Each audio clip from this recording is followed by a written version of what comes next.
10-Minute Jazz Lesson Podcast, episode 405.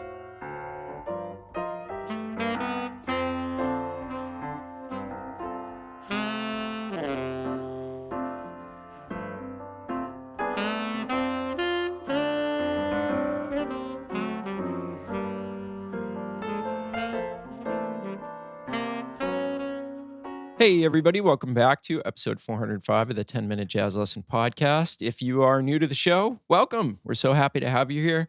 And of course, if you're a returning listener, thanks for coming back week after week. So this week, we're going to finish up our series on Ladybird, and I decided to do something different. So those of you that have been around for a while, you know, usually what I do in the last episode of the month is I prepare an etude, and we kind of wrap things up with our tune of the month. But the thing about Ladybird is on YouTube, I already did an etude, and all the Patreon members got access to that. So I figured let's do something different and let's finish up our work on this tune with a bunch of ideas that I've prepared trading tracks for.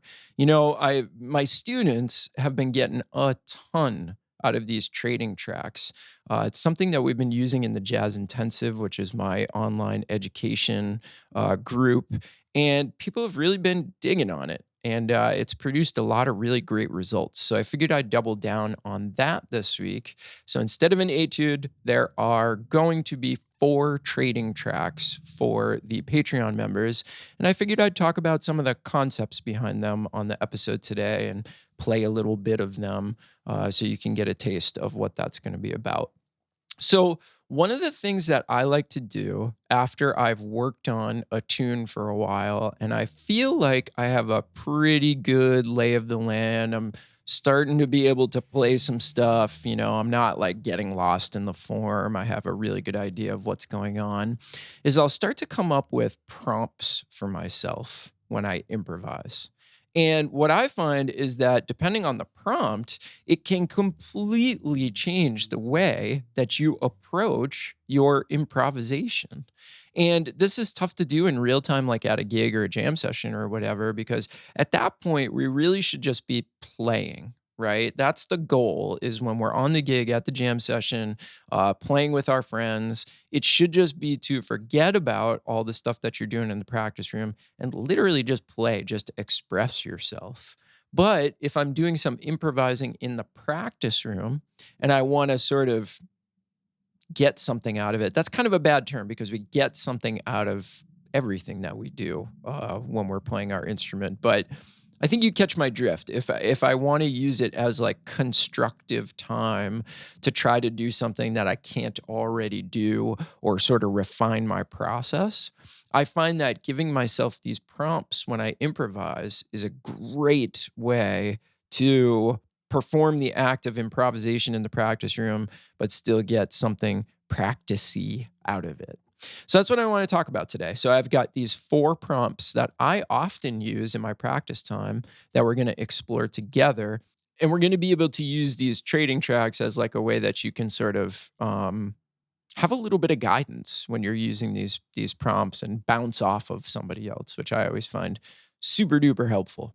Okay, so what's the first prompt that I'm going to use over this tune? Well, the first prompt is going to be, I'm only going to play subdivisions, quarter note, and longer.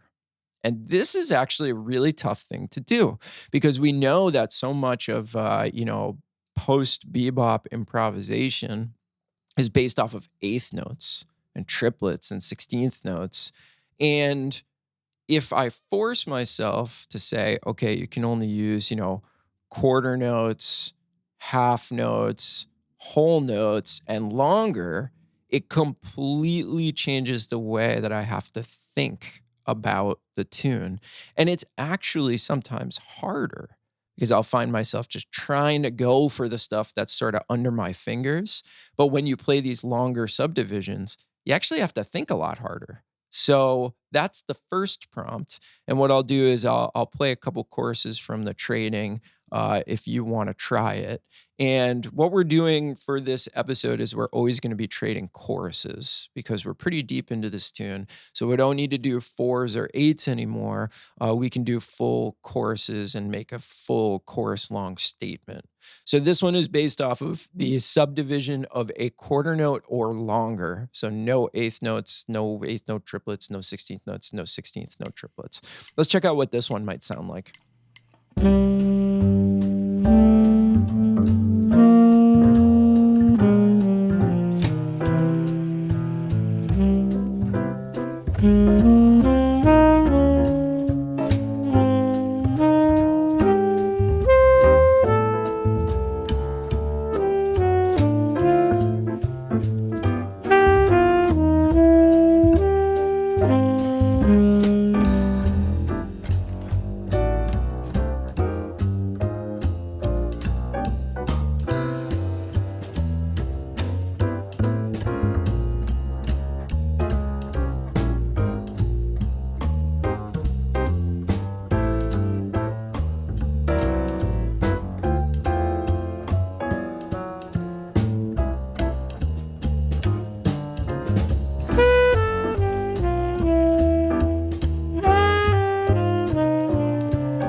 And I promise you, if you've never done that before, that's going to be quite a revelation to you about how hard that is. You would think, okay, well, I don't have to play as many notes. I can play them for longer. But if you always approach improvisation with like these short note lengths in mind, it's almost like you're playing a different form. So I highly suggest that you try that. And, you can use that trading track to get the sound of it in your ear before you do it. Okay, so the next one is based off of space.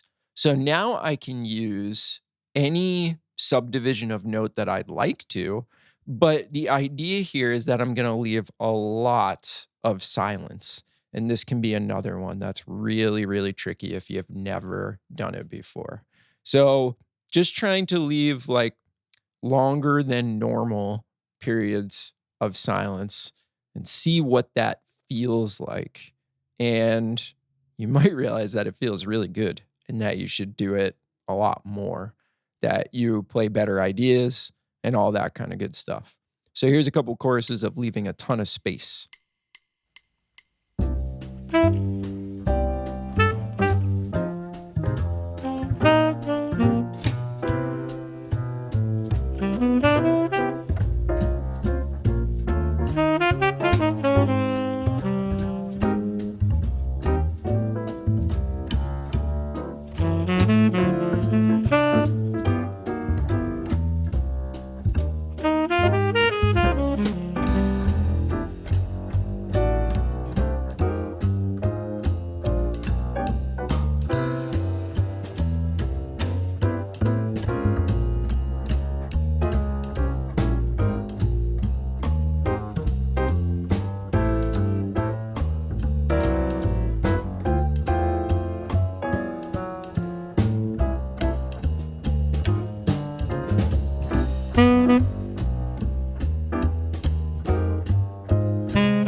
Okay, so a lot of space in there. A little bit uncomfortable to do that, but the goal is to get it to be more and more comfortable and to leave more and more space.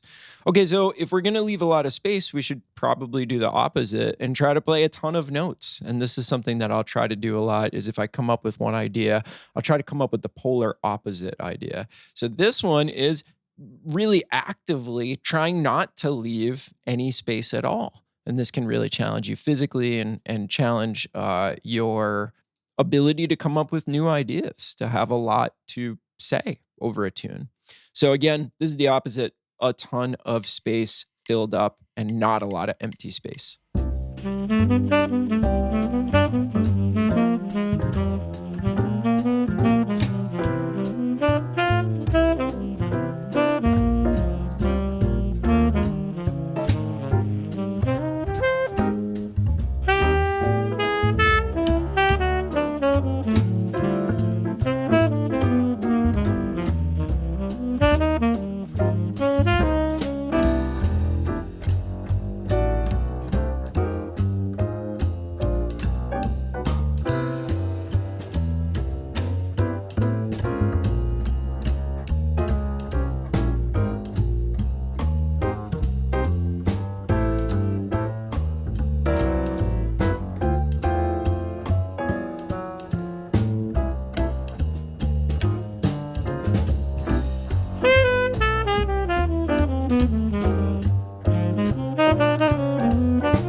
Now, and to some of you, that might be like, oh, he's just playing normally. So that probably says something about me, right? That maybe I like to fill up a lot of space. But it's just good, again, to sort of force yourself into these things. It actually kind of helps you find how you really want to play because you might have never thought about doing something before. And then you do something and you're like, oh, that feels great. I think I should do a lot more of that in my playing. Okay, so the fourth and final one is going to be only using certain subdivisions. So in this one, it's going to be only using quarter note and eighth note triplets. No other subdivisions allowed. And as I listen to this, I'm going to hope that I didn't accidentally play any other subdivisions, but this is a very narrow requirement. I'm only allowing myself to do a couple of things. So here's only eighth note and quarter note triplets.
All right, so hopefully you enjoyed that. Maybe that can give you some new ideas in your own practice time. The Patreon members are going to get those full tracks with a lot more choruses so that you can actually download them and work with them.